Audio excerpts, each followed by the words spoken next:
every year we review the strategic asset allocation. So the strategic asset allocation is the benchmark. It's the neutral position that we believe should achieve the risk and return goals for each client. So when I say neutral position, it's the asset class position depending on what risk each client wants to take. And that'll vary, and there's different types of strategic asset allocation for different risk levels that people want to take. But we review that every year, change the starting point, and then month to month we do tactical asset allocation, which is changing the exposures in the portfolio to account for more short-term factors. The result of that was that we increased equities quite significantly. So for a balanced portfolio, that meant the starting position for the equities portfolio increased by 7.5%. So it went from 42.5% as the starting point to 50%. To accommodate that, or to provide the funds for that, we reduced bonds by 5% and we reduced commodities as a starting point by 2.5%. So if you look 5 years out, it's just intuitive that the bond return, when you're starting at such a low yield, would be quite low, and lower than it has ever been, basically.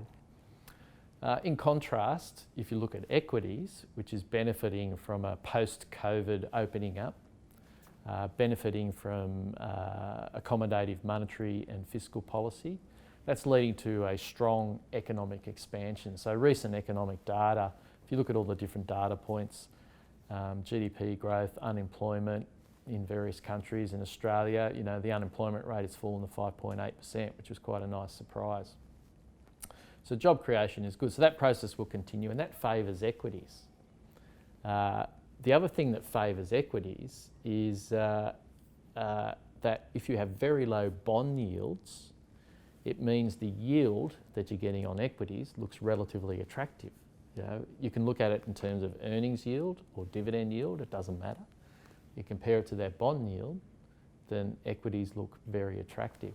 So as a result, equities were clearly preferred from a return perspective. Now the trade-off, there's no free lunches in markets. The trade-off is that the inherent volatility in the portfolios has increased. But that's okay, as long as you get paid for that risk. To manage that volatility aspect, we looked at the commodities complex. It's the commodities weight. It's basically about a third energy, around sort of a third bulk commodities, small proportion of precious metals, and then the rest is soft commodities like agriculture.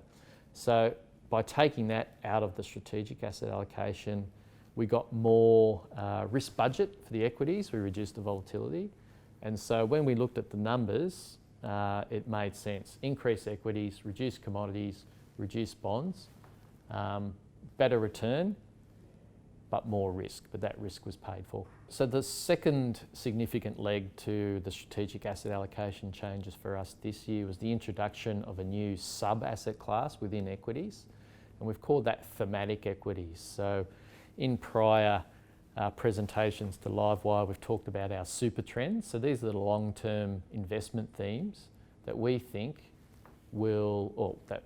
reflect societal change and will drive market returns going forward.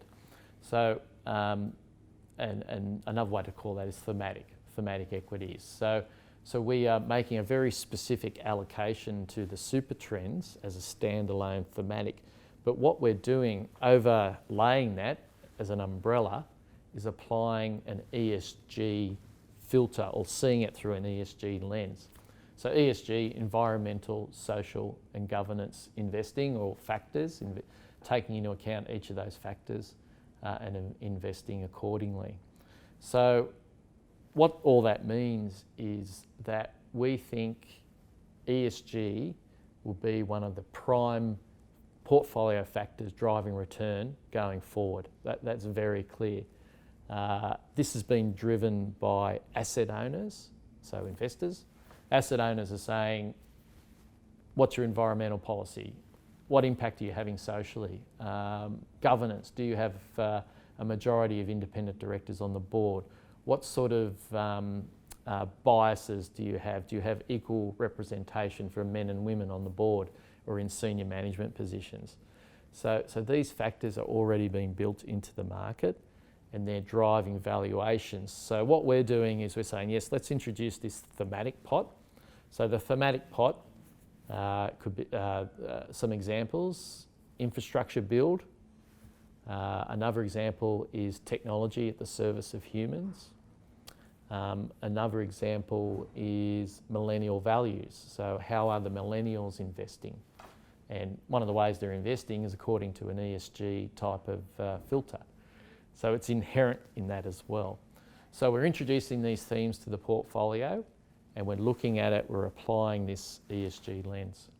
So in the balanced portfolio, the whole 7.5% increase to equities is in this thematic allocation.